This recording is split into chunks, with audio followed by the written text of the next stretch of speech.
ಮಂತ್ರಿಗಿರಿಗಾಗಿ ಕಾಸು ಸ್ಫೋಟಕ ಆಡಿಯೋ ಕೇಸ್ಗೆ ಇದೀಗ ಟ್ವಿಸ್ಟ್ ಸಿಗ್ತಾ ಇದೆ. ಅಶ್ವವೇಗ ಜೊತೆ ನಂಜಯ್ಯ ಮಠ್ ಎಕ್ಸ್ಕ್ಲೂಸಿವ್ ಮಾತನ್ನ ನಡೆಸಿದ್ದಾರೆ. ಹೌದು, ಆಡಿಯೋದಲ್ಲಿರೋದು ನನ್ನದೇ ಧ್ವನಿ ಅಂತ ಮನಸ್ಸಿಗೆ ಬೇಸರ ಆಗಿ ಸಿಟ್ಟನ್ನ ಹೊರಹಾಕಿದ್ದಾರೆ. ಮಂತ್ರಿಗಿರಿಗಾಗಿ ಕಾಸು ವಿಚಾರಕ್ಕೆ ಸಂಬಂಧಪಟ್ಟಂತೆ ಸ್ಫೋಟಕ ಆಡಿಯೋ ವೈರಲ್ ಆಗ್ತಾ ಇದೆ. ಅಶ್ವವೇಗ ಜೊತೆ ನಂಜಯ್ಯ ಮಠ್ ಎಕ್ಸ್ಕ್ಲೂಸಿವ್ ಮಾತು. ಹೌದು, ಆಡಿಯೋದಲ್ಲಿರೋದು ನನ್ನದೇ ಧ್ವನಿ ಅಂತ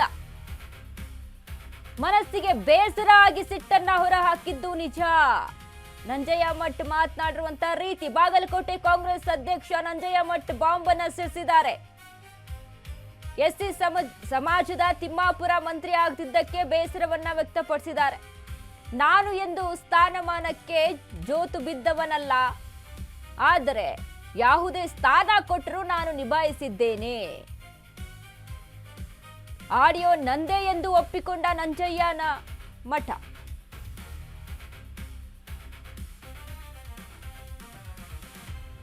ಮಂತ್ರಿಗಿರಿಗಾಗಿ ಕಾಸು ಸ್ಫೋಟಕ ಆಡಿಯೋ ಕೇಸ್ಗೆ ಟ್ವಿಸ್ಟ್ ಸಿಗ್ತಾ ಇದೆ ನೋಡಿ. ಹೌದು, ನಂದೇ ಆಡಿಯೋ ಅಂತ ಒಪ್ಪಿಕೊಂಡಿದ್ದಾರೆ ನಂಜಯ್ಯ ಮಠ.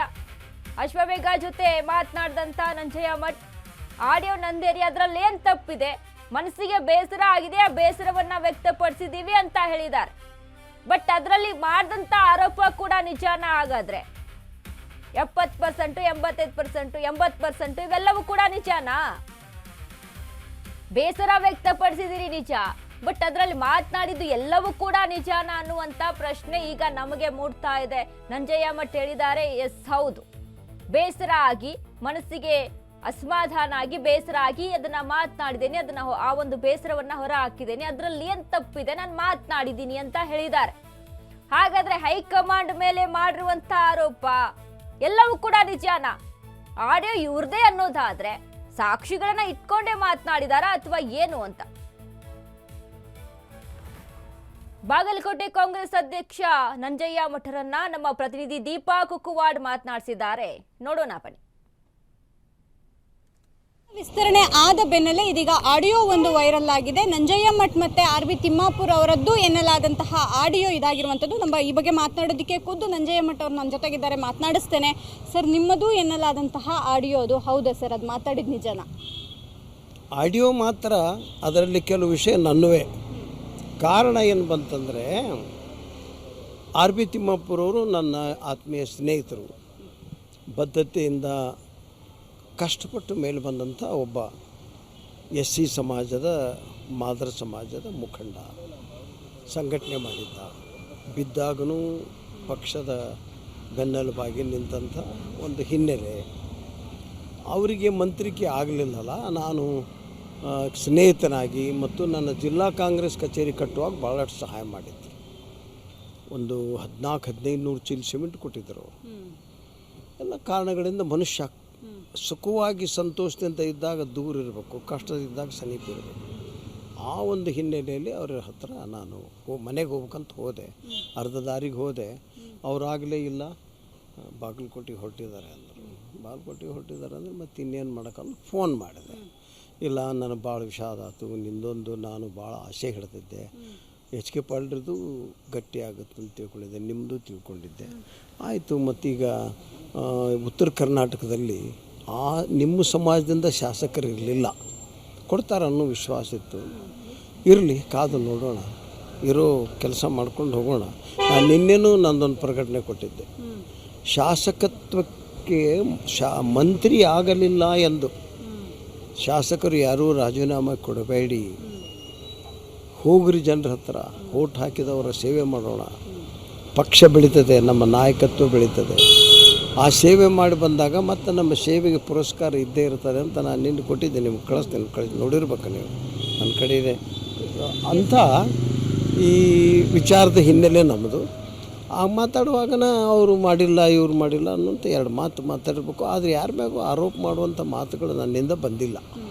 ಅದರಲ್ಲಿ ಪೇಮೆಂಟ್ ವಿಚಾರ ಚರ್ಚೆ ಆಗಿದೆ ಅನ್ನುವಂಥದ್ದು ಈಗ ಹೆಚ್ಚು ಚರ್ಚೆ ಆಗ್ತದೆ. ಮಾತಾಡ್ತಿರ್ಬೇಕು, ಅದಕ್ಕೇನು ಸಾಕ್ಷ್ಯಾಧಾರಗಳು ಬೇಕು, ಕಂಡಿದ್ದು ಬೇಕು, ಕೊಟ್ಟಿದ್ದು ಬೇಕು, ನಮಗೇನೂ ಗೊತ್ತಿಲ್ಲ. ಅಷ್ಟರ ಮಟ್ಟಿಗೆ ನಾವು ಕೊಡೋದು ತೊಗೊಳೋದು ಅಧಿಕಾರ ತೊಗೊಳ್ಳೋ ಮಟ್ಟಕ್ಕೂ ಹೋಗಿಲ್ಲ. ಪಾರ್ಟಿ ಕೊಟ್ಟದನ್ನು ಕೆಲಸ ಮಾಡ್ಕೊತಿರ್ತೀವಿ ಅಷ್ಟೇ. ಸಹಜವಾಗಿ ಸಚಿವ ಸಂಪುಟ ಅಂದರೆ ಸ್ಥಾನ ತಪ್ಪಿದಂತಹ ಸಂದರ್ಭದಲ್ಲಿ ಆಕ್ರೋಶದ ಮಾತುಗಳು ಬರುವಂಥದ್ದು ನಿಜ. ಆದರೆ ಹೈಕಮಾಂಡ್ ನಾಯಕರುಗಳಿಗೆ ಇವರು ಅವರ ನಿರ್ಧಾರವನ್ನೇ ಕಡೆಗಣಿಸ್ತಾರೆ ಅನ್ನುವಂತಹ ನಿಟ್ಟಿನಲ್ಲಿ ಮಾತನಾಡ್ತಿದ್ದಾರೆ ಅನ್ನುವಂಥ ಚರ್ಚೆ ಆಗ್ತಿದೆ. ಒಟ್ಟು ವ್ಯವಸ್ಥೆಯನ್ನು ವ್ಯವಸ್ಥಿತವಾಗಿ ಕೊಂಡೊಯ್ಯಬೇಕಾಗಿರ್ತಕ್ಕಂಥದ್ದು ಜವಾಬ್ದಾರಿಯುತ ವ್ಯಕ್ತಿಗಳ ಕರ್ತವ್ಯ ಅನ್ನೋದು ನನ್ನ ನಿಲುವು, ನನ್ನ ವಿಚಾರ. ಎಲ್ಲ ಒಂದು ಕಡೆ ಹೈಕಮಾಂಡ್ ನಾಯಕರೇ ನಿರ್ಧಾರ ಮಾಡಿದ್ದಂತಹದ್ದು ನೀವು ಸೇರಿದಂತೆ ಅನೇಕರು ಬೇಸರ ಆಗೋದಕ್ಕೆ ಕಾರಣ ಆಯ್ತಾ ಅಂತ? ನನ್ನಂಥವ್ರು ಎಷ್ಟೋ ಜನ ಬೇಸರ ಆಗಿರ್ಬೋದು, ಆದರೆ ಏನು ಮಾಡೋಕ್ಕಾಗೋದಿಲ್ಲ. ನಮ್ಮಲ್ಲಿ ಒಂದು ಪಕ್ಷದ ಶಿಸ್ತು ಅಂದರೆ ನಮ್ಮ ಹೈಕಮಾಂಡ್ ತೀರ್ಮಾನ ತಗೊಳ್ಳುವಂಥದ್ದು ನಮ್ಮ ಮನಸ್ಸಿಗೆ ಬಂದಿರದೆ ಹೋಗಿದ್ರು ನಾವು ಒಪ್ಪಿಕೊಂಡಿರ್ಬೇಕಾಗ್ತದೆ. ಇದೊಂದು ಸಾತ್ವಿಕ ಸಿಟ್ಟು. ಹಾಗಾದರೆ ಸಾತ್ವಿಕ ಸಿಟ್ಟು ನಿಜ, ಅದರ ಹಿಂದೆ ಸಾತ್ವಿಕತೆ ಇದೆ, ತಾತ್ವಿಕತೆಯೂ ಇದೆ. ಎಲ್ಲೋ ಒಂದು ಕಡೆ ತಾವು ಮಾತನಾಡಿರುವಂತಹದ್ದು ಅಥವಾ ಆರ್ ಬಿ ತಿಮ್ಮಾಪುರ ಅವರು ಮಾತನಾಡಿರುವಂತಹದ್ದು ಬೇಸರದಲ್ಲೇ ಹೊರತು ಹೈಕಮಾಂಡ್ ನಾಯಕರನ್ನ ನಿಂದಿಸುವಂಥ ವಿಚಾರಕ್ಕಲ್ಲ.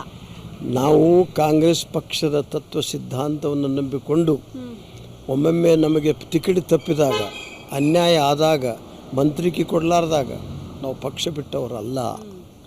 ಪಕ್ಷವನ್ನು ವಿವಿಧ ಹಂತಗಳಲ್ಲಿ ಕಟ್ಕೊಂಡು ಬಂದವನು. 7 ವರ್ಷ ಜಿಲ್ಲಾ ಯುವ ಕಾಂಗ್ರೆಸ್ ಅಧ್ಯಕ್ಷನಾಗಿ ಕೆಲಸ ಮಾಡಿದ್ದೇನೆ ಅಖಂಡ ಬಿಜಾಪುರದಲ್ಲಿ. ಹುನಗುಂದ ಬ್ಲಾಕ್ ಕಾಂಗ್ರೆಸ್ ಅಧ್ಯಕ್ಷನಾಗಿ ಕೆಲಸ ಮಾಡಿದ್ದೇನೆ. ನಂತರ 85ರಲ್ಲಿ ಶಾಸಕನಾಗಿ 5 ವರ್ಷ ರಾಜ್ಯ ಯುವ ಕಾಂಗ್ರೆಸ್ ಅಧ್ಯಕ್ಷನಾಗಿ ಕೆಲಸ ಮಾಡಿದ್ದೇನೆ. 10 ವರ್ಷ ಪ್ರದೇಶ ಕಾಂಗ್ರೆಸ್ ಸಮಿತಿಯ ಕಾರ್ಯದರ್ಶಿ ಮತ್ತು ಪ್ರಧಾನ ಕಾರ್ಯದರ್ಶಿಯಾಗಿ ಮಾಡಿದ್ದೇನೆ. 20 ಜಿಲ್ಲೆಗಳಿಗೆ ನಾನು ಅಬ್ಸರ್ವರ್ ಆಗಿ ಹೋಗಿ ಬಂದಂಥವ್ರು. ಒರಿಸ್ಸಾ, ಗುಜರಾತ್, ಮಹಾರಾಷ್ಟ್ರ, ಇಲ್ಲಿಯೂ ಕೂಡ ಚುನಾವಣೆ ಕೆಲಸಕ್ಕೆ ಇವತ್ತಿನ ನಮ್ಮ ಅಧ್ಯಕ್ಷ ಸ್ನೇಹಿತರ ಶ್ರೀಮಾನ್ ಬಿ ಕೆ ಹರಿಪ್ರಸಾದ್ ಅವರು ನಾನು ಕಳಿಸಿದ್ರು. ನಾನು ತಂತಂದು ರಿಪೋರ್ಟ್ ಕೊಡ್ತಿದ್ದೆ ಅವ್ರಿಗೆ, ಇಲ್ಲಿ ಹೀಗಿದೆ ಹೀಗೆ ಬಂದವರು. 8 ವರ್ಷದಿಂದ ಜಿಲ್ಲಾ ಕಾಂಗ್ರೆಸ್ ಅಧ್ಯಕ್ಷನಾಗಿ ಬಾಗಲಕೋಟೆ ಕೆಲಸ ಮಾಡ್ತಾಯಿದ್ದೇನೆ, ಇನ್ನೂ ಮಾಡ್ತಾ ಹೋಗ್ತೇನೆ. ನನಗೆ ಯಾವ ಅಧಿಕಾರವನ್ನು ಇರದೇ ಹೋದರೂ ಪಕ್ಷದ ಕಾರ್ಯಕರ್ತನಾಗಿ ಮುಂದುವರಿತೇನೆ ಹೊರತಾಗಿ ನಿನ್ನನ್ನು ಅದು ಇದು ಮಾಡಿದ್ದಾರೆ ಅಂತ ಯಾರು ಕರೆದ್ರೆ ಯಾರ ಹತ್ರ ಹೋಗೋವಲ್ಲ. Thank you so much. ಇದಿಷ್ಟು ನಂಜಯ್ಯ ಮಠ ಅವರ ಮಾತು. ಕ್ಯಾಮ್ರಾಮನ್ ಸೂರ್ಯಪ್ರಕಾಶ್ ಜೊತೆ ದೀಪಾ ಕುಕ್ಕುವಾಡ, ಅಶ್ವವೇಗ ನ್ಯೂಸ್, ಬೆಂಗಳೂರು.